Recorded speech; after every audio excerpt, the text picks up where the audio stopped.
Hi, I'm Mary Brune with Making Our Milk Safe Moms, and it's been a while since we've checked in to let you know what's going on, and so I thought I'd take the opportunity to use the latest and greatest technology to send you a video message. Save time and hopefully be a little bit more entertaining than reading an email. So what have we been doing?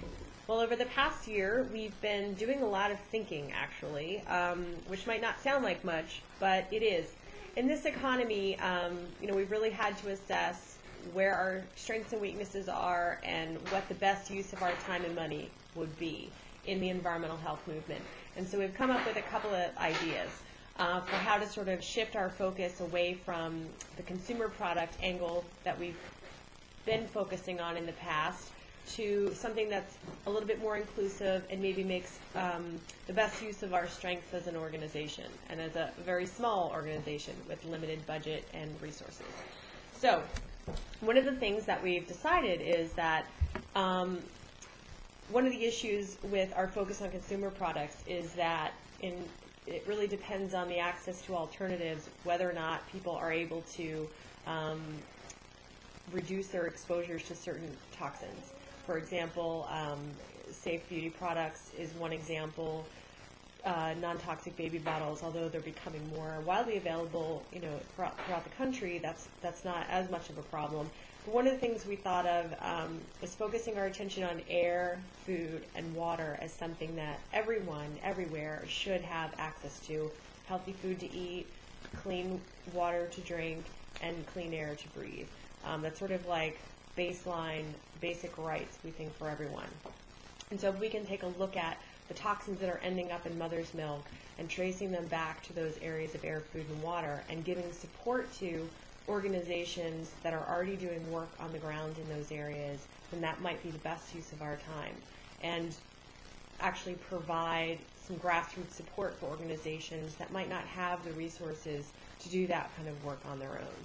And so that's what we're doing right now. And another big part of the shift in our focus is trying to make the information that we provide more accessible. Our website right now has been pretty much in the same state, except with changing content, since 2006, since it was really launched. And so what we want to do right now is add blogs, add dynamic discussion board abilities, provide the opportunity for members to self-organize.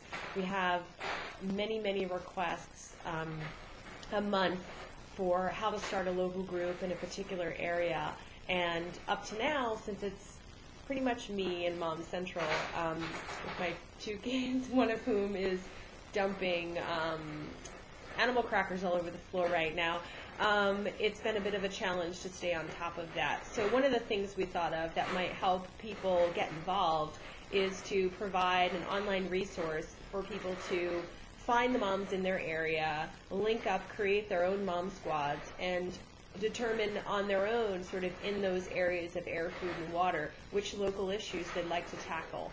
And so, and then, do what we can to give them at least a start in down that road of getting that going, but with not having all of sort of the local organizing happen at the central base, because, to be honest, I'm a mom with two kids myself, and to manage all of that has just been a little bit of a challenge for me.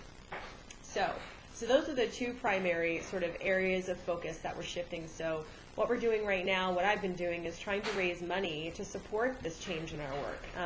We have a couple of grants out right now in order to try to support the change in the web work, which would really be, a systematic, just total change of our website in terms of the information that we're providing and how we're connecting our members together, and hopefully adding new members more easily, because they would be able to find one another and start those local groups. So that's one thing. So we're trying to raise the money to do that web work. Along those lines, I know that we have a lot of members out there who have skills in doing web development. So if any of you have time that you can provide, you can do back-end coding skills, if you want to add content to the website, any skill set we have there that you have in web development, and you have a few hours a week, or you could devote 10 hours over the course of a couple weeks or whatever permutations you have available in your busy lives. If you can help devote some of that time to helping us see this new phase in our existence, we would be very grateful for that.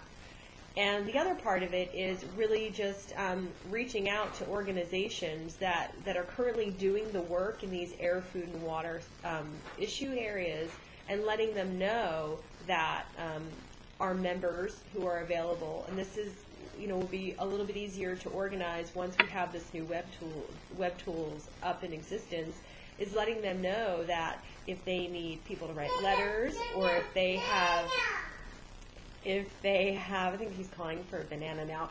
So if they have, need for some spokespeople, if there's a press conference, if there's a hearing, any of those kinds of things, that they can log those needs on our website, and that members would be able to log in and see what's available and sign up to participate in those things. So again, a lot of that offline organizing that sort of come through me in the past can just sort of happen on its own using the web tool. So reaching out to those organizations, letting them know that if they need our help, we're there. And so, that's going to take some money, and it's going to take some people to get involved. But I think that it really does make the best use of what we're doing and what we're about. That's kind of a unique perspective, and focusing on toxins in breast milk and sort of the ways that we can make the biggest impact. And hopefully it will work, and that you'll all get involved, and things will get back on track. It's been a little bit hard to sort of jump back into things after my son was born, and but I'm excited about this new phase and the impacts that we can have. So thank you for your support of our organization, your willingness to get involved when you're very busy yourselves. And if you have any ideas about this new focus or how we can get involved, in other organizations' work, please send us an email at moms@safemilk.org and let us know. And as always, if you have questions or other ideas for how you'd like to help, or issues you want to bring to our attention, let us know. And again, thanks for all your support, and have a great day. Bye.